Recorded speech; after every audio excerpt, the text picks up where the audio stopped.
Hi everyone. Today I'm here Pooja Sharma with very experienced Dr. Nitin Verma. He's a neurosurgeon. As you know, in SIDSA, he's from 8 to 10 years and he's from Delhi. AIIMS में sir ने काम किया है और world wide भी बहुत sir जो है अपना ये एक्सपीरियंस जो है दे चुके हैं. आज हम बात करने वाले हैं आजकल चल रहे स्ट्रेस का, जो मतलब ओवर थिंकिंग हम लोग कर रहे हैं, उस चीज़ का हमारे माइंड पर क्या इफेक्ट पड़ रहा है. तो हम इस टॉपिक पर बात करने वाले हैं सर से. Welcome sir in are. नमस्कार। नमस्कार सर, कैसे हैं आप? आई एम गुड, आप बताइए। या also good, thank you so much. तो जानते हैं सर से, सर के एक्सपीरियंस के लिए, कि आपका अभी तक का जो एक्सपीरियंस है न्यूरो सर्जन के रोल जो आपने निभाया है, मीन्स बहुत सारे जो आपके पेशेंट्स हैं उनको एक न्यू लाइफ दी है आपने, तो यहाँ तक का आपका सफ़र मैं जानना चाहूँगी. और डेफिनेटली मेरी ऑडियंस भी जानना चाहेगी कि आप यहाँ तक किस तरह से आए, क्या क्या आपने इस रास्ते में देखा, वो सब आप मेरी ऑडियंस को बताएं प्लीज. फर्स्ट ऑफ ऑल तो थैंक यू, आपने मुझे बुलाया and I wish you the very best for all these things. But coming back to the topic, मतलब neurosurgery and being a neuro surgeon एक बहुत ही डिमांडिंग फील्ड होती है, be it professionally, be it emotionally and be it on the aspects of patients. आपको बहुत ज़्यादा अपनी ब्रांच के लिए, अपने पेशेंट्स के लिए और अपने व्यक्तित्व के लिए बहुत ज़्यादा कमिटेड होना ज़रूरी होता है। न्यूरो सर्जन तो बनने का मैं क्या ही बताऊं, एक बहुत ही लंबा स्ट्रगल है। But I was very fortunate to be handpicked by one of the best and giants of neuro surgery at AIIMS Delhi. जी. उन्होंने मुझे काफ़ी अच्छा ट्रेन किया, मुझे अपने बीच रखा and they built me up what I am today. उसके बाद I had a brief experience of around a year in Berlin Germany okay. And then I move to Finland and then I was back to India because अपना देश महान होता है। जी. हर जगह की कुछ प्रोज एंड कॉन्स होते हैं एंड हर जगह से मैंने कुछ ना कुछ ज़रूर सीखा है। जैसे मिनिमल एस स्पाइन सर्जरी भी बर्लिन में काफ़ी अच्छा फ्री हैंड मिलता है। एंडोस्कोपिक ब्रेन सर्जरीज के ऊपर आपको फिनलैंड और क्लीवलैंड में बहुत अच्छा एक्सपोजर मिलता है। But still when you come to private practice and serving the society, Hindustan से बेहतर कुछ भी नहीं। Oh wow! सच में बहुत ही अच्छी बात की आपने कि इंडिया से अच्छा कुछ भी नहीं है, बिकॉज़ आज हम देखें तो बहुत बच्चे जो है मेडिकल लाइन के लिए भी फॉरेन जा रहे हैं और अपनी फर्दर स्टडीज़ के लिए, कि मेडिकल जो है इंडिया ना रह के दे फील लाइक दैट कि वो फॉरेन में हमें बहुत अच्छी फैसिलिटीज़ मिलेगी। बट जैसा कि आपसे बात हुई है कि इंडिया में रह के भी हम इस चीज़ को बहुत अच्छे से कर सकते हैं। सर, आपको क्या लगता है कि मतलब ब्रेन के लिए सबसे हेल्दी क्या है और क्या मीन्स करना चाहिए जिससे कि ब्रेन जो है बहुत हेल्दी रहे और स्ट्रेस एंड ओवरथिंकिंग को स्टॉप कर सकें? और नॉर्मली ब्रेन के लिए हेल्दी चीज़ें या हेल्दी ऐसा क्या करें जिससे उनको फ़ायदा हो, मीन्स मेडिसिन से दूर रहें और हर चीज़ को वो परफेक्टली कर पाएँ? Brain brain is a very magical organ जी. Actually and I have learned from the best. But still आज भी मुझे ऐसा लगता है कि मुझे 10 से 20 पैसे ज्ञान है ही नहीं। ब्रेन ब्रेन को पूरी तरह पढ़ पाना बिल्कुल ही नामुमकिन सा लगता है। बिकॉज वो 2.5 पाउंड ऑफ ग्रे मैटर जो आपके दिमाग में है, वो माँ के गर्भ से लेके आपके मृत्यु तक निरंतर चलता ही रहता है। बहुत सारी ऐसी चीज़ें और परिस्थितियाँ होती हैं जिनमें ब्रेन्स में अप्स एंड डाउन्स होते हैं। जी. बहुत सारे न्यूरोट्रांसमीटर्स का फ्लक्चुएशन होता है, जिससे आपको खुशी का एहसास, गम का एहसास। तो रेज जो होता है, जैसे it's a part of our emotion, but इसमें जितना भी हार्मोनल और न्यूरोट्रांसमीटर के लेवल पे फ्लक्चुएशन होता है, at a certain point of time it's very difficult to understand. Right. आप 100% कभी किसी पेशेंट को क्योर भी नहीं कर पाते, but at least after reading so much and after so much of experience in life, आप एक उसको बेटर सोसाइटी और बेटर लाइफस्टाइल प्रोवाइड तो कर सकते हो, जिससे वो अपनी बाकी का जीवन व्यतीत कर सके। राइट. सर, जैसे कि आपने कहा कि बच्चे का जो है नॉर्मली हर पर्सन का, जैसे आपने बताया कि वो अपना लाइफ़स्टाइल जो है वो उसी के अकॉर्डिंग कर सकता है, जो चीज़ मीन्स आप क्योर कर रहे हैं। तो वो मैं जानना चाहूँगी, जैसे एक बच्चा है, आजकल के बच्चे मोबाइल बहुत यूज़ कर रहे हैं। क्या ये मोबाइल का इम्पैक्ट बच्चे के माइंड पे पड़ता है? Means every mother they are feeling like that कि चलिए बच्चा खाना नहीं खा रहा है तो उसको मोबाइल दे देते हैं, ठीक है? बच्चा जो है इस बात को नहीं मान रहा है, ज़िद कर रहा है, तो चलो जो बच्चा कह रहा है वो कर लेते हैं। तो क्या बच्चे का माइंडसेट ठीक करने के लिए भी कुछ मीन्स आपके पास कुछ ऐसी प्लानिंग्स हैं कि बच्चा जो है वो इन चीज़ों को जो है वो करे, और बच्चा फ़ोन भी छोड़ सकता है और नॉर्मल लाइफ जो है अपनी अपना माइंड जो है प्रॉपर हेल्दी रख सकते हैं? पेरेंट्स के लिए क्या आपकी गाइडेंस रहेगी? हाँ, डेफिनेटली, बिकॉज देखिए सबसे पहला स्कूल तो घर होता है, राइट। एंड सबसे पहली टीचर तो मदर होती जी। है, and she plays 90% of the part कि वो इंडिविजुअल भविष्य में जाके कैसा बनने वाला है। हुँ। हाँ, सोशल मीडिया का आजकल हमारे ऊपर बहुत ज़्यादा इम्पैक्ट है, बच्चे हों या बूढ़े हों। बट बच्चों में क्या है कि डेफिनेटली बच्चों की ग्रास्पिंग पावर, उनकी वोकैबलरी और उनका जो कम्युनिटी से और सोसाइटी से कनेक्शन है, it is improved a lot. I will not right. से दैट, बिकॉज उससे बच्चे इतना ज़्यादा ऑडियो विजुअल उनको कम्युनिकेशन होता है कि they learn the things very fast. But इसका बहुत बड़ा साइड इफेक्ट्स भी है, जी। बिकॉज जो आजकल छोटी छोटी रील्स बनती हैं और जो छोटे छोटे बीच में एड्स आ जाते हैं, उसमें एक रील में बंदा खुश है, दूसरे में दुखी है, जो ये बच्चों में सेकंड्स में इमोशनल फ्लक्चुएशन होता है, they are not able to understand that में cause a better level of addiction. बच्चे आजकल के आप देखोगे बहुत ज़्यादा ओबीस हो रहे हैं, they hmm. Have lost what a healthy lifestyle is. Right. Physical activity कम हो गई है उनकी, ब्रेन स्टॉर्मिंग कम हो गई है, बिकॉज बच्चे को क्या करना है, बैठ के सिर्फ फोन यूज करना है और उंगलियों से स्क्रॉल करते रहना है। तो right. This overall all this thing they depress the person, उनका इंटेलेक्ट भी कम हो जाता है, एंड कम्युनिकेशन स्किल्स भी बहुत कम हो जाती हैं बच्चों में। Anxiety disorders, loss of temperaments and fluctuation of mood and mood swings इतने ज़्यादा हाई हैं। आई हैव सीन पेशेंट्स जिनमें बच्चे मतलब इतने एडमेंट हो जाते हैं। रिसेंटली हमने अभी न्यूज़ में भी देखा था कि 3 sisters they committed suicide in Delhi, yeah. है ना। They were so much addicted to some game on the phone which right. gave them a task to commit suicide. Hmm. Is this the level of, is this we call what development is? Then I will strictly forbid from it. Right. तो I strictly feel कि old is gold का rule जो है, that is the best. Person to person जो interaction है, that is the best. हमारा जो physical amusement है, दैट इज द बेस्ट। जो हम मेंटल से ज़्यादा जो हम हेल्दी और वर्क स्टाइल जो हमारा चेंज करते हैं, जिसमें फिजिकल कैपेबिलिटीज की ज़्यादा बात करते हैं, that is the best for the right. Person. वो मेंटल ग्रोथ में भी काम करता है, बच्चे की इम्यूनिटी में भी काम करता है, और उसको हेल्दी इंडिविजुअल भी बनाता दैट्स ग्रेट। आई थिंक आपके इन आंसर से बहुत सारे पेरेंट्स को बहुत सीखने को मिला होगा कि क्या उन्हें करना चाहिए अपने बच्चे के लिए। ओके, जैसा कि अभी हमने बात की कि फ़ोन्स जो हैं वो बच्चों के लिए इट्स नॉट वेरी गुड। बच्चे फ़ोन से बहुत सारी चीज़ें ऐसी सीख रहे हैं, ऐसा देख रहे हैं जिससे बच्चों के ऊपर बहुत इम्पैक्ट पड़ता है। अभी हम बात करें बहुत यंग एज में बच्चे ड्रग्स ले रहे हैं, बहुत रोड एक्सीडेंट्स हो रहे हैं।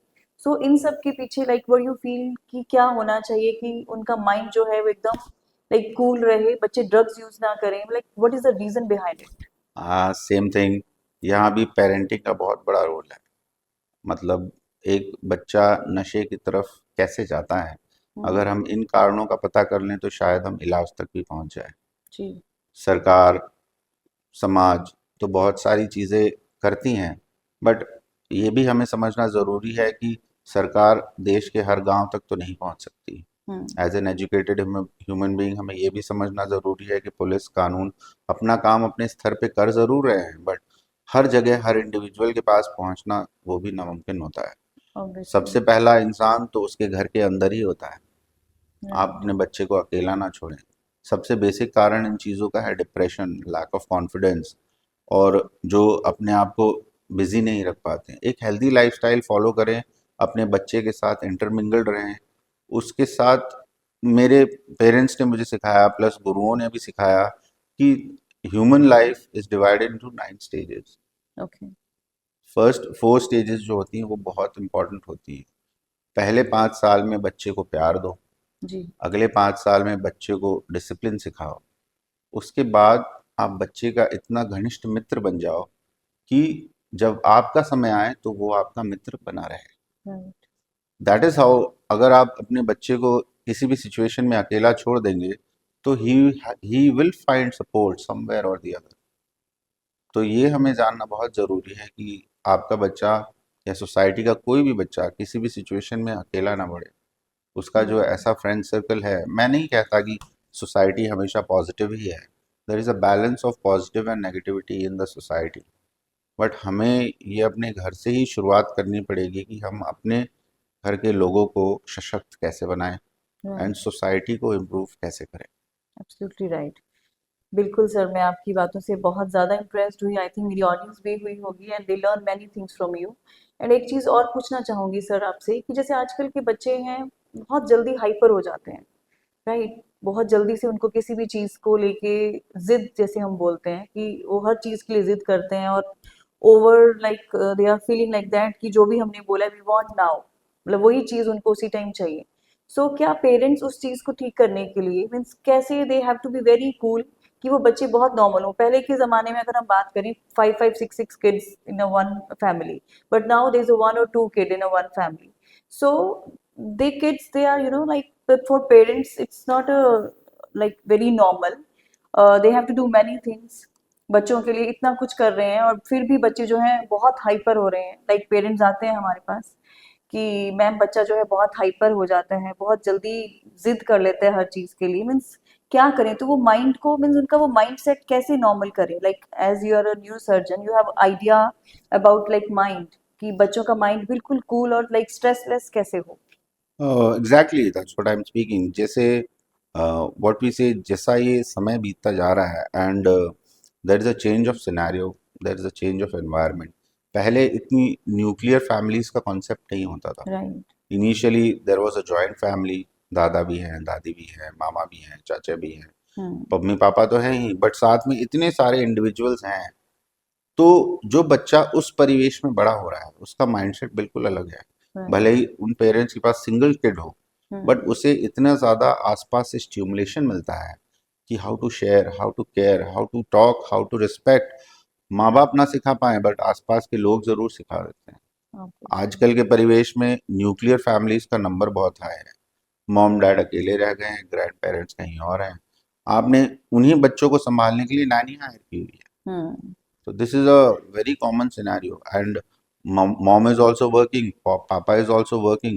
तो आज ये जो ग्रीड है सोसाइटी का, running behind some green chillies या money, they sacrifice a lot of things. They hmm. Sacrificed the, जो बचपन है बच्चों का, दे सैक्रिफाइस दैट। जो बॉन्डिंग है बच्चों के साथ, दे सैक्रिफाइस दैट। फिर जब वो रात में घर आते हैं थके हारे होते हैं, बच्चों को क्या चाहिए? बच्चों को स्टिमुलस चाहिए, हम्म। जो एक जॉइंट फैमिली में उनको निरंतर मिल रहा था। राइट। एक न्यूक्लियर फैमिली में शाम को उनको उसको उन्हीं के थके हुए पेरेंट्स मिलते हैं, जिनमें बिल्कुल भी स्टैमिना नहीं कि वो बच्चे के साथ हाइड एंड सीक भी खेल पाए। तो where will this parenthood and where will this communication develop from? तो हमें ये डीपली सोचना बहुत ज़रूरी है कि हम अपने बच्चों को क्या दे रहे हैं। जी। आज हम जैसा वृक्ष बोएंगे कल वैसा ही फल मिलेगा। Yes you are right sir, because family का मतलब साथ में रहना, जब साथ में सब लोग रहते हैं, बच्चे को दादा का प्यार भी मिल रहा है, दादी का भी मिल रहा है, मदर फादर सभी का प्यार मिल रहा है, तो वो बच्चा नॉर्मली बहुत ही मतलब कंफर्टेबल होगा घर में।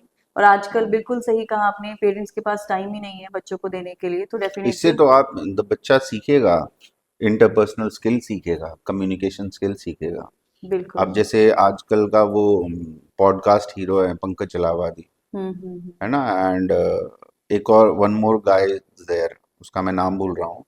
दे were all from joint families and आप उनकी आज कम्युनिकेशन स्किल देखते हैं, yeah because of how that they have only. Grown.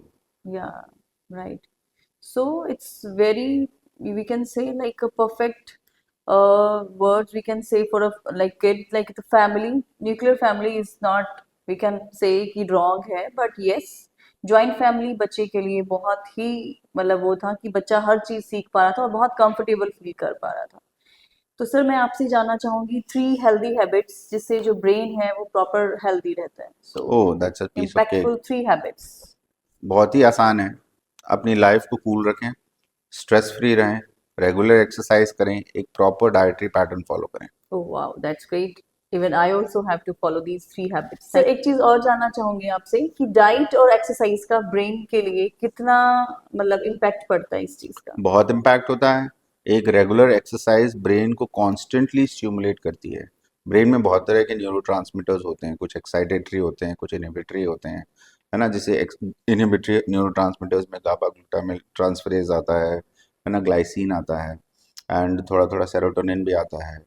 और एक्साइटेटरी न्यूरोट्रांसमीटर्स में ग्लूटामेट, एस्पार्टेट, थोड़ा सा डोपामिन में ग्लूटामेट, एस्पार्टेट, थोड़ा सा डोपामिन भी होता है। तो ये सारे अब neurotransmitters at the chemical level good exercise को बहुत अच्छे से फॉलो करते हैं। तो ओके। हम जो यूजुअली डिप्रेशन के लिए आप देखेंगे कि लंबी दवाइयों की लिस्ट होती है जो बंदा खा रहा होता है। आई जी। वुड सजेस्ट हिम कि रेगुलर 3 से 5 किलोमीटर रनिंग शुरू कर दे। It hmm. Will increase high levels of glutamate in his brain.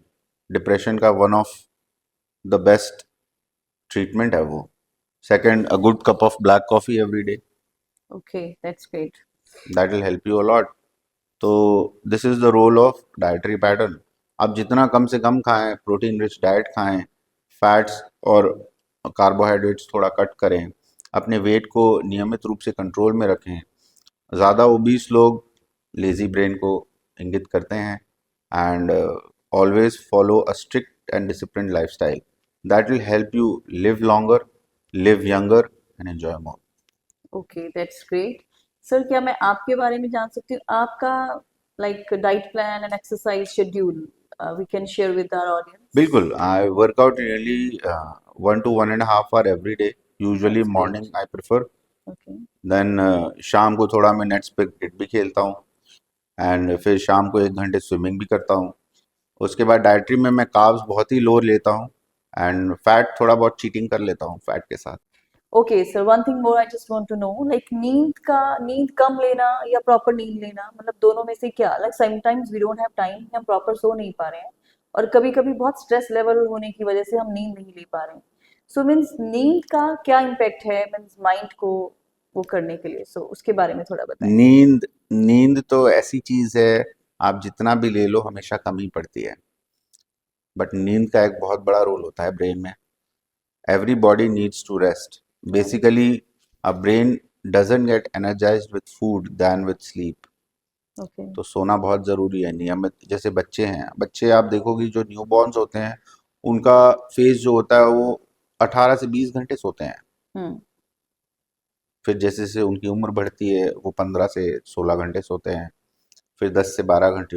Average adult के लिए एटलीस्ट 6 से 8 घंटे सोना तो बहुत ज़रूरी है। जी। बहुत ज़रूरी है for a healthy active brain and healthy active active neuromuscular structure. Okay, एक चीज़ सर मैं और जानना चाहूँगी कि आप अपने लाइफ एक्सपीरियंस के बारे में कुछ बताएं। आपकी लाइफ में ऐसा कोई टाइम, मतलब आपका सर्जरी जब आपने किया होगा या कुछ भी ऐसा जो आपको लगे कि जो आप कभी नहीं भूल सकते, मतलब ऐसा कुछ भी? ऐसे बहुत सारे इंसिडेंसेस हैं एक्चुअली। मैं सिरसा में आया था 2016 एंड 17 में। Okay. And I was very new to the town. And मुझे ज़्यादा पता नहीं था इन चीज़ों के बारे में कि यहाँ पे एक नई सोसाइटी है, नए लोग हैं।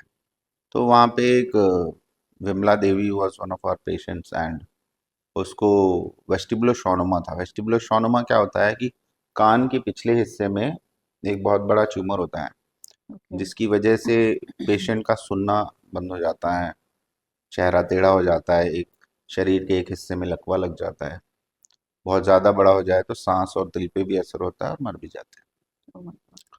तो पेशेंट लगभग हमारे पास आया था तो मरने जैसी स्थिति थी उसकी। उसको इंटूबेट किया और फिर वेंटिलेटर पे लिया। फिर जब इवैल्यूएट किया तो पता चला बहुत बड़ा ट्यूमर है। Okay. Then we planned out कि हमने उसको प्लान किया कि हम सुबह इसकी सर्जरी करेंगे। तो पेशेंट मैनेज था, रात में बिल्कुल स्टेबल था। हम उसे ओटी के लिए सुबह करीब 5 बजे शिफ्ट कर ही रहे थे कि 4:30 पौने 5 बजे पेशेंट मर गया। Oh my God. Vimla Devi she passed away. Okay. हमने उस मरे हुए पेशेंट में ईवीडी डाला। ईवीडी डाल के उसकी ब्रेन का प्रेशर कम किया। उसकी हार्ट रेट 10, 12, 15 ऐसे ही चल रही थी। Okay. You will not believe, and बहुत कम होता है ऐसा। हमने उस मरे हुए पेशेंट को ओटी में लिया okay. And we started the surgery because vestibular schwannoma is a very mysterious tumour. एक फॉल्स रेप्लिकेशन दिखाता है कि मरीज मर गया है, पर मरीज कभी कभी जिंदा भी रहता है। तो we took that chance. Okay. जब हम ट्यूमर का लास्ट बिट पॉन्स के पास से निकाल रहे थे, पेशेंट की हार्ट रेट एकदम से बढ़ने लगी। बड़े। एंड उसके बाद हमने पेशेंट को फिर इंड्यूस करवाया, मतलब प्रॉपर एनेस्थीसिया शुरू किया, बिकॉज पेशेंट उससे पहले तो मरा हुआ था। ओके। एंड देन पेशेंट जो है, हमने उसका पूरा ट्यूमर निकाला, उसको वापस वेंटिलेटर पे डाला। 4 दिन के बाद पेशेंट ने आंखें खोली and she started walking around and अभी लास्ट मंथ ही मुझे दिखा के गई है and she still fine. Oh that's तो great. This is what actual neurosurgery बोलते हैं, कि मौत के मुंह से निकालना। तो हम्म। वैसी फीलिंग उस समय तो आती है, बट फ्रैंकली स्पीकिंग बहुत ज़्यादा डर भी लगता है कि you are taking someone's life right. In your hands. And खैर, मुझे तो लगता है डॉक्टर्स ही सबसे ज़्यादा प्रेयर और प्रार्थना करते हैं अपने हर पेशेंट को ट्रीट करने से पहले। Really sir, but I feel कि रियल डॉक्टर लाइक आपके हाथ में एक इंसान की जान है, उसको मीन्स एक मौत के मुंह से दोबारा वापस लाना, तो एग्जैक्टली, मतलब it's not easy task. It's not easy ya. Actually. मतलब आप 2-4 मिलीमीटर इधर उधर होंगे and you may lose a hand, you right. May lose a, आप बहरे हो जाएंगे, you may hmm. Even die on the table. Right. तो हर समय, हर केस के समय, I am really thankful to my teachers की जिन्होंने मुझे इतना सिखाया एंड मेड मी बिल्कुल। Capable so that I can reflect back into society what society give me. बिल्कुल। अभी जैसे मैं बात करूँ sir, normally it's very serious matter because as a doctor like mind को प्रॉपर ट्रीटमेंट करना इट्स नॉट इजी।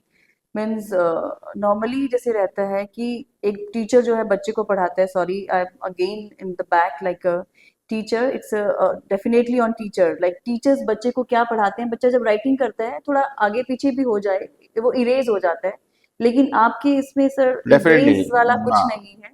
मीन्स थोड़ा सा इधर उधर हुआ और ना, देन। एक अच्छा क्लिनिशियन और एक अच्छा न्यूरोसर्जन वही है जो चाकू तब उठाए जब सारे उसके हथियार फेल हो जाए। बिल्कुल। बिकॉज न्यूरोसर्जरी में चांस आपको एक ही बार मिलता है, जी। उसके बाद या तो मरीज पछताता है या आप।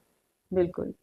सो आई थिंक बहुत सीरियस बातें हो गई हैं सर। अब मैं एक बात जानना चाहूंगी, कोई ऐसी मोमेंट जिसमें मीन्स दर्द भी था और बहुत खुशी भी मिली उस पल में आपको, कोई ऐसी मोमेंट कि आप उसमें बहुत खुश भी हुए। मीन्स सीरियस आई थिंक बहुत ज्यादा हो रहा है, थोड़ा सा हम इस तरफ चलते हैं। मैं एम्स में था, सेकेंड ईयर में था जी। एंड मैं फर्स्ट ऑन कॉल था एंड इमरजेंसी में ड्यूटी कर रहा था। जी। तो एम्स में क्या एक्चुअली, मेन सेंटर में 7 ओटीज़ हैं और ट्रॉमा सेंटर में 5 ओटीज़ हैं। तो वो 12 ओटीज़ कंटिन्यूसली राउंड द क्लॉक चलती हैं। ओके। तो मेन सेंटर में क्या है कि हम ट्रॉमा फेस नहीं करते, ट्रॉमा हम ट्रॉमा सेंटर में फेस करते हैं। जयप्रकाश नारायण ट्रॉमा सेंटर है। ओके। तो अब मेंस में मैं फर्स्ट ऑन कॉल था एंड एक पेशेंट थी, she was from Dehradun and Dehradun के पास से थी एंड वो कैजुअलिटी में आई एंड शी, मैंने देखा ही था और अनकॉन्शियस हो गई। उसे इंट्यूबेट किया एंड देन वेंटिलेटर पे डाला, इवैल्यूएट किया तो उसे इतना बड़ा ब्रेन एब्सेस ब्रेन में था जो कि उसके हार्ट सेंटर्स और रेस्पिरेटरी सेंटर्स इनको दबा रहा था। ओके। तो she was about to go and she needed immediate surgery. सारे ओटीज ब्लॉक्ड थे, कहीं भी जगह नहीं मिल रही थी। पेशेंट को जैसे तैसे मैंने एचडीयू में शिफ्ट किया, न्यूरो सर्जरी वार्ड में, NS2 में हम्म। शिफ्ट किया, NS3 में उसको शिफ्ट किया एंड मैंने उसकी क्या, अब ओटीज नहीं मिल रहे थे, पेशेंट तो मरने वाला था ही। हम्म। मैंने उसको बेड पे ही खोल दिया, बेड साइड ही क्रेनॉटमी कर दी उसकी, ओ। बेड पे ही उसकी ब्रेन सर्जरी कर दी। और मैं तो सेकेंड ईयर था। तो ओके। एम्स मतलब एम्स एक प्रोटोकॉल का यूनिट है। आपने किसी भी प्रोटोकॉल को ब्रीच किया तो you are on the verge of getting investigated. Hmm. और उस दिन मैंने शायद 10 एक प्रोटोकॉल्स तो तोड़ ही दिए थे। ओके। बट अब वो पेशेंट तो, मैंने उसका पूरा एब्सेस भी निकाल दिया, पेशेंट स्टेबल भी हो गया। बट अब मुझे रात भर नींद नहीं आई कि कल तो मैं इन्वेस्टिगेट हो इन्वेस्टिगेट। जाऊंगा। हम्म। तो अगले दिन क्या हुआ कि न्यूरो सर्जरी में क्या एटलीस्ट 28 कंसल्टेंट्स थे, उस समय तो शायद 14-15 थे। तो 7 कंसल्टेंट्स की टीम आती थी हर यूनिट में, और जो एक बंदा ड्यूटी पे रहता था उसकी वाट लगती थी। हम्म। माने ब्रूटल क्वेश्चनर होता था, आपको पेशेंट के बारे में A to Z सब पता होना चाहिए। ओके। हम उस पेशेंट पे आए, मैं चाहता था कि वो पेशेंट स्किप कर जाए, ओके। पर स्किप तो होता नहीं है कुछ भी। तो हम उस हम्म। पेशेंट पे आए and I was murdered on that round. मतलब इतनी गालियां पड़ी, इतनी गालियां पड़ी एंड इसको तो निकाल दो, रेस्टिगेट कर दो, ये कहाँ का अफलातून आ गया है, एम्स की सारी ओके। रेपुटेशन बिगाड़ देगा। एंड मैं सर नीचे करके सुन रहा था, इतने में क्या हुआ, उस पेशेंट को होश आ गया। ओके। पेशेंट को होश आ गया और वो आंख खोल के ऐसे मुझे हाथ जोड़ रही थी। तो मैं वो भी देख रहा था, but there was a variation of emotions. एक तरफ से मुझे गालियां पड़ रही हैं और मैं एक तरफ से लाइक थैंक्स कर रहे खुश भी था कि हैं। वो बच गई। हम्म। बट इतने में अब मुझे गालियां तो पड़ी, इतने में उसका पति कहीं से आया और उसने मेरे पैर पकड़ लिए, डॉक्टर साहब आप तो भगवान हो, ये है वो है। तो देन सीनियर फील इतने दैट। में सीनियर्स ने देखा, सीनियर कंसल्टेंट्स ने देखा, इतने में वहाँ एचओडी सर आ गए। तो पता नहीं मेरे दिमाग में क्या आया, मैंने उसको कहा कि मैंने नहीं बचाया, एचओडी सर ने बचाया, तुम उनके पैर पड़ो। ओके। तो उसने जाके एचओडी के पैर पकड़ लिए और वो रोने लगा।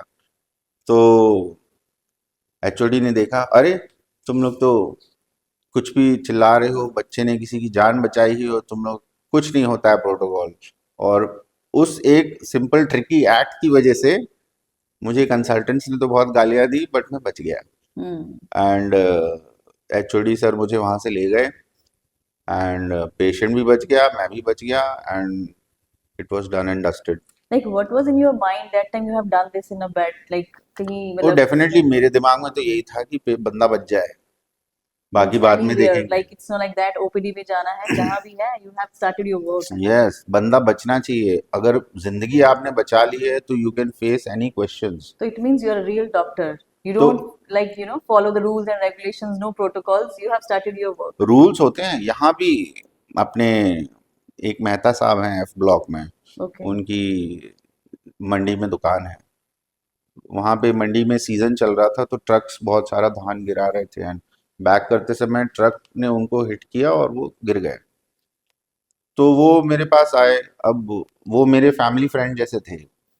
वो आए तो मैं देखते ही पहचान गया। अब उनकी डॉटर खुद डॉक्टर है, उनका बेटा कहीं बाहर से भी डॉक्टरी कर रहा था, एमबीबीएस में थे दोनों। एंड कोई भी नहीं।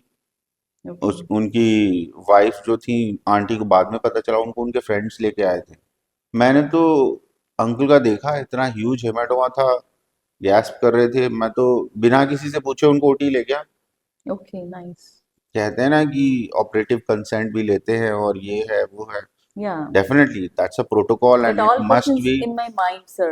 Like क्या आप भी वो फॉलो करते हैं कि कोई पेशेंट आया है इमरजेंसी में, so they need to like complete all the, like we can say, हाँ, formalities. सारी फॉर्मेलिटीज करना बहुत जरूरी है।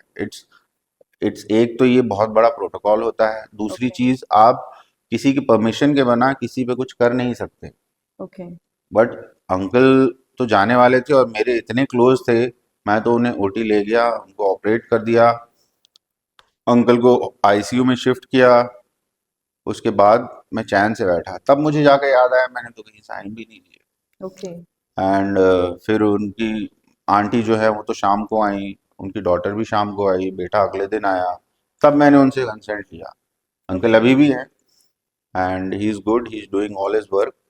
बट इन शॉर्ट यही कहूँगा मैं कि ब्रेवरी ज़्यादा करनी नहीं चाहिए, जी। बट कभी कभी वो ज़रूरी भी होती है। बिल्कुल।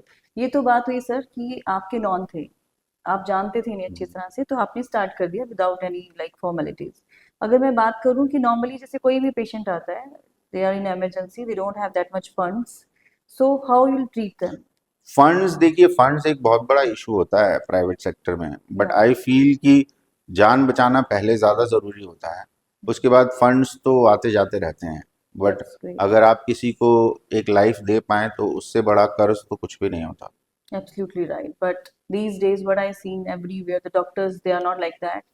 They have to do many formalities and उतने में ही कुछ और ही हो जाता है जब तक वो formalities करते हैं। तो हाँ, आई थिंक डेफिनेटली। डॉक्टर की एक ड्यूटी यही होनी चाहिए कि पहले वो पेशेंट को देखें एंड बिल्कुल, देन बिल्कुल, वी कैन गो विद बिल्कुल। अदर आप formalities. अगर पेशेंट, देखिए कोई भी डॉक्टर कभी नहीं चाहता कि पेशेंट का कुछ नुकसान हो। कोई भी जी। बंदा इतने सालों मेहनत करके डॉक्टर इसलिए नहीं बनता कि किसी मरीज को वो कुछ गलत कर दे या उसे मार दे। जो हम सोसाइटी में सुनते हैं कि इस डॉक्टर ने इसको मार दिया, उस डॉक्टर ने इसको मार दिया, ऐसा नॉर्मली होता नहीं है। बिल्कुल। बिकॉज कोई भी नहीं चाहता, आप मेरी जगह पे बैठ के किसी को मारना नहीं चाहेंगे। बिल्कुल।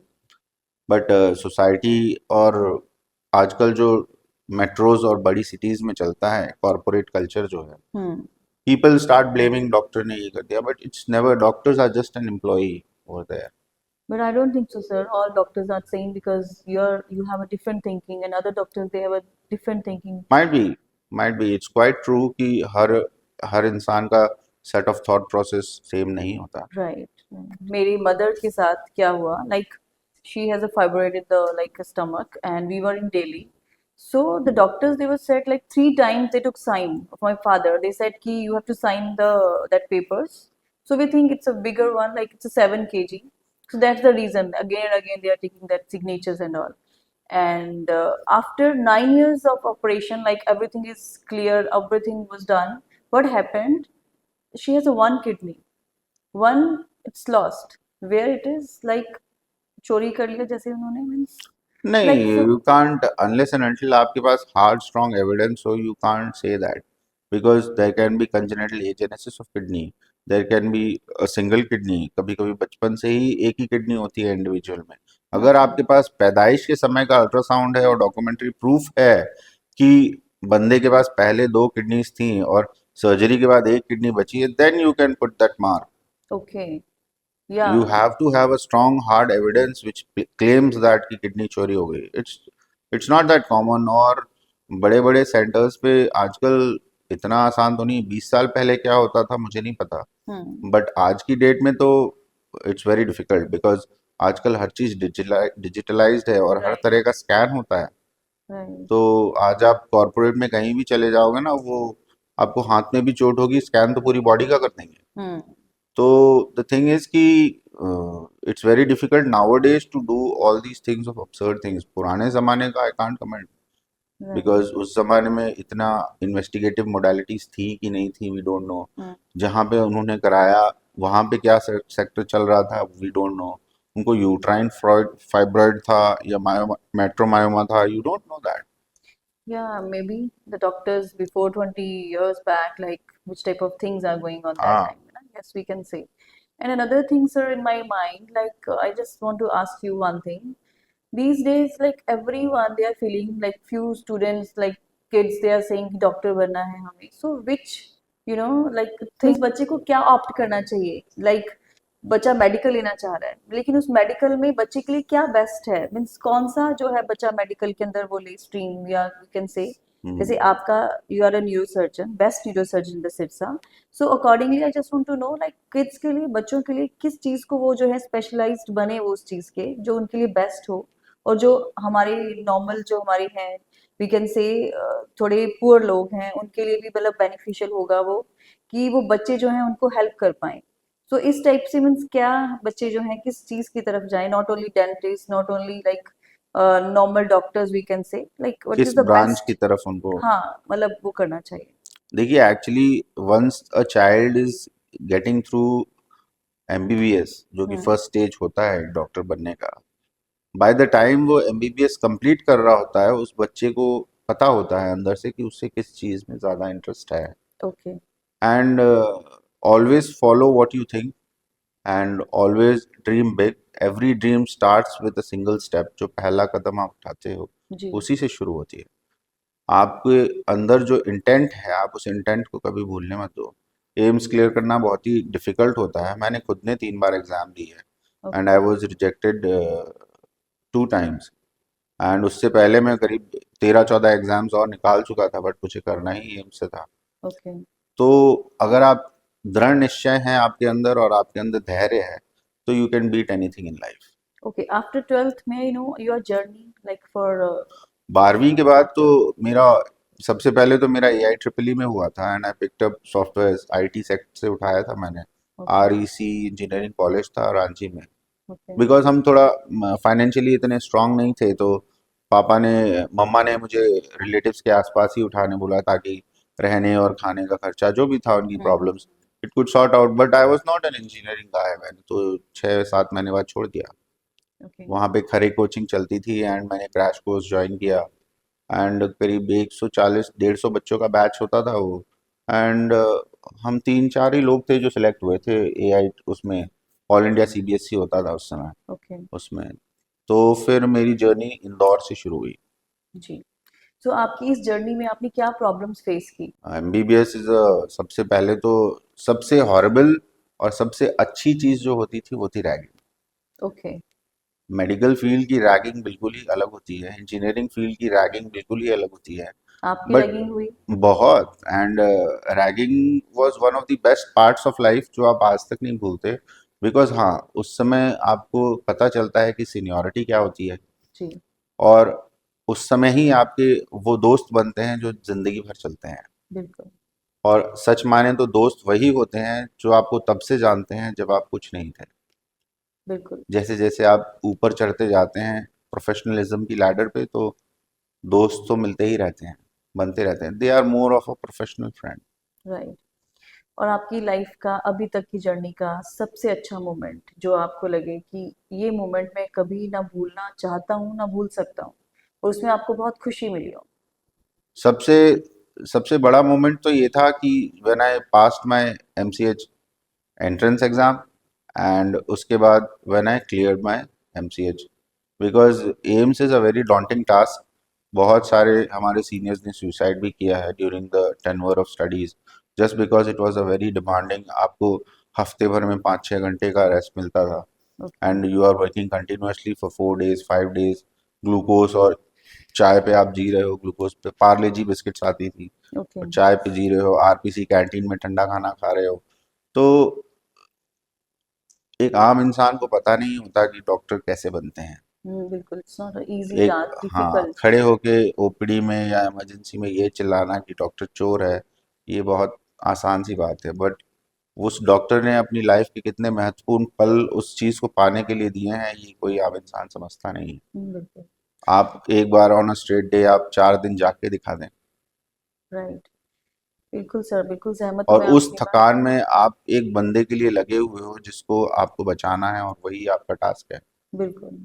आप वेस्टर्न कंट्रीज के आप फॉर्मेट्स देखेंगे तो पेशेंट इमरजेंसी में होता है तीन। I myself was in Berlin and I saw it first hand. मतलब आप 2-3 दिन तक तो पेशेंट देखने ही नहीं जाते हो। हम्म। ओके, एक चीज सर, और बिल्कुल आपने सही कहा, it's not easy, it's very difficulties in your life, like आपकी 12th के बाद की जर्नी से लेके अब तक आपकी लाइफ में बहुत सारे पेशेंट्स आते हैं। कोई ऐसा पेशेंट जो स्टिल अभी तक आपके साथ जुड़ा हुआ है? मीन्स पेशेंट आते हैं, अपना सर्जरी करवाया and then just they went, like भूल जाते हैं वो। कोई ऐसा पेशेंट जो आपको भी याद हो, वो पेशेंट अभी तक आपके साथ लाइक टच में हो? अभी मैंने बताया आपको, Bimla Devi was one of the patients, okay. And वो यहीं रहती हैं हाउसिंग बोर्ड में। ओके। एंड दूसरा दूसरा जो है कि अब मैंने करीब 3,000 से ऊपर सर्जरीज करी हैं इस शहर में, ओ। एंड ऐसे बहुत सारे पेशेंट्स हैं। आज ही मैंने एक पेशेंट को ऑपरेट किया, मोहित। ही वॉज रिजेक्टेड फ्रॉम, मैंने ब्रेन डेड हो गया था लगभग, M1 M2 था वो पेशेंट, एंड यहाँ के शहर के न्यूरोसर्जन्स ने उसे रिजेक्ट कर दिया था। पीजीआई चंडीगढ़ गया, वहाँ भी वो रिजेक्ट हो गया। I was at life line hospital, and okay. वो आया हमारे पास, तो उनको अटेंडेंट्स तो पूरे हताश से ही थे। उसके फादर रो रहे थे, मदर रो रही थी कि हमारा एक ही लड़का है, और ये वो। मैंने तो बस ये कहा कि देखो, सबने तो जवाब दे ही दिया है, कोशिश करने में क्या जाता है। बिल्कुल। आज कोशिश का नतीजा है, 8 साल हो गए हैं, मोहित आज भी जिंदा है और सारे काम करता है, बाइक वाइक, पापा की दुकान भी संभालता है। Very nice. और मैं तो कभी ये नहीं कहता कि it was my part, which I was just a small part in God's journey. Yeah, we can say it's very nice, sir, because really doctors, they are God for the patient, because ये पूरी lifeline जो है doctors की ऊपर ही depend होती है। हम लोग प्रेयर करते हैं गॉड से, बट गॉड ने कहीं ना कहीं फरिश्ते भेजा हुआ है डॉक्टर्स को, जो पेशेंट्स को ठीक करते हैं। और स्पेशली अगर मैं बात करूँ न्यूरो सर्जन की, it's very very difficult, because बहुत ही मतलब स्लीक जो होती है वेन्स, उसको मतलब प्रॉपर वो करना। I just want to see you like in OPD, can I see you sir? Sometimes कभी मैं कोई छोटा मोटा केस करूंगा तो I give you a call, you can come and join me in the OT, not in the OPD. There you will have the real thrill, okay. And आपको पता चलेगा कि बाल जैसी पतली नर्व्स के साथ भी या कैसे खेला जाता है। राइट, आपको पता दैट्स। चलेगा कि आपके हाथों को बस छोटा सा 1-2 मिलीमीटर का हिस्सा चला रहा है, हम्म। एंड थोड़ा सा आप इधर उधर हुए and you have lost a hand. तो it's very meticulous, and years and hours of training is required for all this. But आम जनता ये समझती नहीं है। बिल्कुल। उनको तो बस ये लगता है ये हो गया वो हो गया। तो मैं आज भी यही कहूंगा कि जो देश में इलिटरेसी है, that's a very big factor, and जो अनअवेयरनेस है चीज़ों के बारे में, जी। That's a very big factor, और रोल प्ले करती है हमारी सोशो इकोनॉमिकल स्ट्रेटा में। राइट। गवर्नमेंट चाहे कुछ भी कर ले, कानून, समाज, सोसाइटी कुछ भी कर ले, अगर इंसान अपने व्यक्तित्व को खुद नहीं बढ़ाएगा तो ये सारी फैसिलिटीज बेनामी और बेकार है। आपसे आज बात करके ये तो पता चला कि डॉक्टर्स को सब लोग जो ये ब्लेम करते हैं कि डॉक्टर की वजह से ये हुआ, डॉक्टर ने ध्यान नहीं दिया, डॉक्टर ने ऐसे किया, बट आपसे बात करने के बाद बट आई फील कि ऐसा नहीं होता है। Doctors they are doing their best. It's depends on like God, God ने जितना लिखा है जिसका वो होकर ही रहेगा। हाँ बट डेफिनेटली मैम, बिकॉज हम भगवान तो नहीं है। But but you proved for all the doctors they are not. Yes, we are humans. Yeah. We know, हमने थोड़ी किताबें आम लोगों से ज़्यादा पढ़ी हुई होती है, जी। बट हम भी इंसान हैं, एंड हमें भी उतनी एम्पैथी होती है जब हम पेशेंट को लूज करते हैं, शायद उनके घर वालों से ज़्यादा होती है, एब्सोल्युटली। बिकॉज वो तो बाहर बैठे रहते हैं and they are having expectations. You are giving your 100%, like doctors they are giving for patient 100%। अभी तक हम काफी सीरियस मैटर पे बात कर रहे थे, सो अभी मैं जानना चाहूंगी आपसे जिससे बहुत रिलैक्स फील करें सब लोग, और कोई ऐसा मोमेंट जो बहुत ही आपकी लाइफ में भी बहुत फनी रहा हो।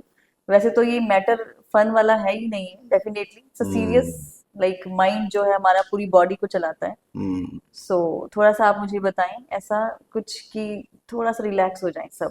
बहुत सारे ऐसे इंसिडेंसेस हैं, मतलब you can't mess around with, और आप उन्हें भूल भी नहीं सकते। वन ऑफ द टाइम्स, मतलब मैं, मेरा को पार्टनर वेदांता में सीनियर कंसल्टेंट है, एंड मेरा बहुत अच्छा friend and buddy, but we use to, in between the rounds, हम नाइट ड्यूटीज जब करते थे तो वो दूसरी यूनिट में होता था, मैं दूसरी यूनिट में, हम अक्सर आईसीयू के पीछे एक एरिया था, वहाँ पे स्मोक करते थे। ओके। एंड उसमें क्या हुआ, कभी कभी बीच में एम्स में क्या है कि राउंड्स कभी भी हो जाते थे, हम्म। तो पता नहीं हमने कुछ स्मोक किया और इतने में पता चला कि राउंड होने वाला है, हमने वो बट वहीं फेंक दिया। एंड एम्स में क्या, बहुत ज़्यादा बंदर है, ओके। बहुत ज़्यादा बंदर है। तो हम अंदर राउंड दिला रहे थे, और एक बंदर जो है वो आधा जला हुआ बड लेके वेंटिलेटर शाफ्ट से अंदर कूद गया ओह माय गॉड। आईसीयू में। ओके। आईसीयू के अंदर कूद गया और आईवी स्टैंड लेके ऐसे घुमा रहा था और हमारे पीछे दौड़ पड़ा। ओह। तो अ, हमारे सीनियर प्रोफेसर जो थे वो तो बोले तुम लोग ये आधी अधूरी चीजें बाहर मत फेंका करो, हाँ। और वो भागे बाहर की तरफ, हम सब भी भाग गए, ओके। सिस्टर, स्टाफ, और वो बंदर ने बहुत उत्पात मचाया। फिर उसको पकड़ा गया, फिर बाहर गए हम। तो यस, डेफिनेटली फनी इंसिडेंसेस तो होते हैं, बट स्ट्रेस ज्यादा होता है। स्ट्रेस ज्यादा होता है। Okay. I one thing more like in my mind, like what do you feel like when you're so much stressed, like after your like operations, like surgeries, you have done many surgeries in a one day. So after that, like how you just comfortable yourself, how you just relax yourself, like what which thing you will do? It's very difficult to answer this because stress तो वाकई होता है, बट शायद the biggest relief is जब patient अगले दिन मुस्कुराता है। द बिगेस्ट रिलीफ इज जब उसका वेंटिलेटर बंद हो जाता है या वो एक्सट्यूबेट हो जाता Hmm. है। And the biggest relief is जब मैं पेशेंट के फैमिली मेम्बर्स को ये बोल सकता हूँ कि खतरा कम है। वरना इस इतनी हाईली डिमांडिंग ब्रांच में it's very difficult to say कब क्या हो जाएगा, Right. Because as I said कि we are humans. Right. And एक चीज और सर, लाइक ऐसी कोई सिचुएशन जब कभी लगा हो आपको do and die, like I have to do something, like आपके हाथ में नहीं है but you have to do that, तो उस टाइम पे उस सिचुएशन पे आपने किस तरह से हैंडल किया चीजों को? हाँ, ऐसी सिचुएशंस होती हैं, जैसे सारे लोग जानते हैं मैं सुपर स्पेशलिस्ट, एंड कभी कभी ब्रेन के अलावा और भी दूसरी चीज़ें हो जाती हैं, and they need a super specialist, and लोगों को तो पता नहीं होता कौन किस चीज़ का सुपर स्पेशलिस्ट है। हम्म। जैसे भी रिसेंटली एक बच्ची थी somewhere from the air force, and वो साइकिल चला रही थी और उसका हाथ जो है पीछे की चेन में आ गया, तो यहाँ से कट के उड़ गया। And since they were all elite and very close to me, वो they rushed. I'm not a plastic surgeon, या। but during the course of period and tenure, आपने प्लास्टिक सर्जरी पढ़ी ही होती है, आपको बेसिक स्टेप्स और प्रिंसिपल्स तो मालूम ही होते हैं। जी। एंड वो मेरे क्लोज फ्रेंड थे, तो मैं वो टाइम वेस्ट भी नहीं करना चाहता था। बिल्कुल। तो मैंने लोकल डॉक्टर मनीष जैन है, वो भी मेरे एम्स का ही जूनियर है, he is the plastic surgeon around. मैंने उसको फ़ोन पे लिया and I discuss the case. उसने बताया, बॉस मैं थोड़ा फंसा हुआ हूँ, आप ऐसे ऐसे करो। And I followed it simply. Okay. I simply followed it. हमने उसकी उंगली वापस जोड़ी and now it's completely new. वाह। मीन्स जिस चीज के बारे में आपको नॉलेज भी नहीं थी हाँ, वो नहीं आपने था, फोन पे बिल्कुल। करके दिखाया। And Manish is a good plastic surgeon. अभी So वो he's a नया नया है good शायद। guide, हाँ, means आपने definitely you should always you just be in follow. Touch with your people. Okay. ये है। एंड आपकी रैगिंग के बारे में जानना चाहूंगी कि आपकी रैगिंग जब हुई थी तो क्या हुआ था उसमें? रैगिंग एक बहुत ही अनफॉरगेटेबल मोमेंट होता है। हम्म। फर्स्ट ईयर में तो MGM Indore, Mahatma Gandhi memorial college Indore, very big campus. And उसे इनिशियली तो किंग एडवर्ड स्कूल बोलते थे, okay. Later on Mahatma Gandhi के नाम पे वो ट्रांसफर हो गया। ओके। तो वहाँ कॉलेज कैंपस अच्छा ह्यूज है, बहुत ग्रीन था। सीनियर्स क्या करते थे कि खुद जूनियर बन जाते थे, और हमारी झुंड में, अब आप नए नए हो, आप तो सारे अपने 150 कलीग्स का नाम तो जानते नहीं हो। वो हम्म। आपके बीच में ही एक सीनियर घूम रहा है ओके। एंड वो आपकी लाइन में खड़ा हुआ है रैगिंग की। एंड सामने से एक सीनियर आया और उसी सीनियर, इनका नाम बता, कहाँ से है ये बता, तुम अपने अपने कलीग को ही नहीं जानते हो, हमको कैसे जानोगे, और पिटाई। ओके। तो आप रोज पिटते थे। फिर एक पता चला कि कॉलेज के पीछे पंछी गेट होता है, वहां से भागना होता है। उसका नाम ही पंछी गेट था क्योंकि वहां से फर्स्ट ईयर भागते थे। ठीक है। तो सेकंड ईयर भी तो पहले फर्स्ट ईयर ही था, हम्म। तो वो फर्स्ट ईयर भी, वो सेकंड ईयर भी पंछी गेट पे ही खड़ा रहता था ठीक है। कि बंदे तो यहीं से भागेंगे। ओके। और फिर हम जब सेकंड ईयर है, हम भी वहीं खड़े रहते थे कि बंदे तो यहीं से भागेंगे। हम्म। तो हम भाग गए, बाहर आ गए। तो बाहर भी आप ऐसे जा रहे हो, तो कॉलेज को क्या, पूरी सोसाइटी को पता था कि ये फर्स्ट ईयर है। हम्म। बाल तेल से चिपके हुए, शर्ट टक्ड इन, आप गर्दन नीचे करके चले जा रहे हो, चले जा रहे हो। तो क्या होता था, आम आदमी भी अपना फ्रस्ट्रेशन निकाल लेता था। हम्म। एक साइकिल वाले भैया रुके, अरे फर्स्ट ईयर इधर आओ। मेरे साथ मेरा पार्टनर था हरेंद्र भास्कर, एंड हमको बुलाया। हम एक एक थप्पड़ मारा, अपना साइकिल पे बैठे और चले गए। अब मैं अपने ओके। कलीग से पूछूं, भाई ये कौन था? हम्म। बोले मैंने तो शक्ल देखी नहीं, कोई सीनियर होगा। हम्म। इतने में अक्रॉस द रोड एक सीनियर खड़ा हुआ था। अपने अपने सीनियर्स को पहचानोगे नहीं तो बेटा ऐसे ही होगा, वो अच्छा। सिविलियन था जो तुम्हें मार के चला गया। ओके। हम दोनों को बड़ा गुस्सा आया। इतने में क्या हुआ, हम एक आध किलोमीटर और आगे गए थे, इतने में एक एलएमएल वेस्पा आके रुकी और उसने हमारी कॉलर पकड़ ली। अरे फर्स्ट ईयर, हमें लगा सिविलियन है, हम दोनों ने मिलके उसको कूट दिया। सो इतने में फनी। हमने सर उठा के देखा, तो वो जो सीनियर पहले वहां खड़ा हुआ था, वो तेजी से दौड़ता हुआ हमारी तरफ आ रहा था। ओके। तो मैंने बोला, यार ये हमारी तरफ दौड़ता हुआ क्यों आ रहा है? तो उसने ध्यान लगा के सुना, तो वो बोल रहा था, अबे सालो सीनियर को मारते हो, अभी तुमको पकड़ के बताता हूँ। तो ऐसे मिसहैप्स होते रहते हैं। या इट तो वाज उस सो समय फनी फिर आल्सो उसके बाद दैट। बहुत पिटाई हुई, ओके। फिर बाद में फ्रेंडशिप भी हो गई। तो ये ragging is a very beautiful thing. This is तो योर रैगिंग। और हम्म। What about you, like as a senior आपने भी किसी का रैगिंग किया कभी? हाँ, बहुत किया। मैं कॉलेज में इलेक्शन जीता ही था, और कॉलेज का एनुअल फंक्शन था, ओके। तो बहुत सारा फंड्स था। तो एक्चुअली इंदौर के पास ही मऊ है, military headquarters of war. Okay. तो बहुत बड़ा मिलिट्री यूनिट वहाँ पे है। तो उसमें सारे लोगों को drinks, dinner, dance, DJ, everything was allowed. तो इसमें क्या हुआ, मिलिट्री के तीन चार लड़के जो है, यंगस्टर्स, वो भी घुस गए और दारू पी रहे हैं और नाच रहे हैं और सारी चीजें कर रहे हैं। हम्म। बट द फैक्ट इज कि उनको, कुछ लड़कों ने उनको पहचान के पिटाई कर दी, उनकी ओके। पिटाई कर दी। तो उसके बाद क्या हुआ कि मैं, जो वीआईपीज आए थे उनके साथ मैं बिजी हो गया। ओके। पता चला कि मिलिट्री के 2 वैगन भर के लोग आए थे, हम्म। उन्होंने सबको लाइन में खड़ा किया और कॉलेज के कर चक्कर कटवा में रहे थे। ओके। तो these are some unforgettable moments. Means like in your journey, like there's a fun also, हाँ। and there's a many like serious things as well. So this is what about like we can say doctors. Doctor's This is life how is, actually life is. It's yeah, full of compassion, it's full of serious parts, and it's full of the moments which you can live your life with. absolutely. तो एक common इंसान के साथ भी यही होता है, and brain plays a very vital role in all these things. आप जितना हेल्दी अपने ब्रेन को रखेंगे, you may have a longer memory, you may have a younger memory, and you may live life the way you want to live it. Oh, wow. How we can healthy our minds, like for our body, so we can do many things like exercise and all. I don't think so anyone they knows about that. Like for mind, what we need to do, like which type of exercise, meditation is work for like definitely exercising. Meditation एक बहुत अच्छी चीज़ है. आपको मतलब दिन में 15-20 minute आधा घंटे तो अपने आप को देना ही चाहिए. Okay, एंड आप कुछ भी काम कर रहे हो, आपका डेस्क वर्क है, फील्ड वर्क है, कुछ भी हो, you should give 15-20 minutes a break to yourself and think what you are doing.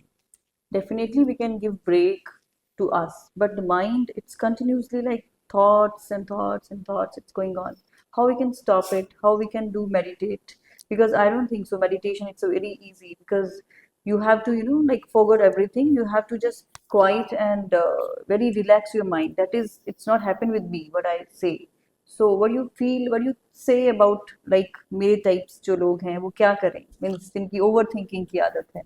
Overthinking is also a subconscious level of mind, and basically eight somewhere और दी अदर हम सब overthink करते हैं, चाहे वो अपने करियर को हो लेके, फाइनेंसिस को हो, इमोशनल स्टेटस को लेके हो, सोसाइटी को लेके. There are an number of ways जिससे आप ओवरथिंक कर सकते हो. Yoga is a very good option for it, because I am not a yoga expert, but Okay. One of my friend doctor Garima, she is a north zone yoga champion, Okay. and she is very good and excellent in yoga. So what she states is कि yoga is basically the connection of mind and soul and body. Oh, that's How great. through a healthy body you can have a healthy mind and soul.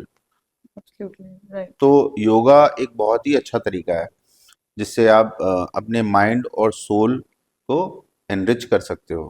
Okay. So we need to continuously meditation and meditation yoga बहुत अच्छी चीज़ है. exercise.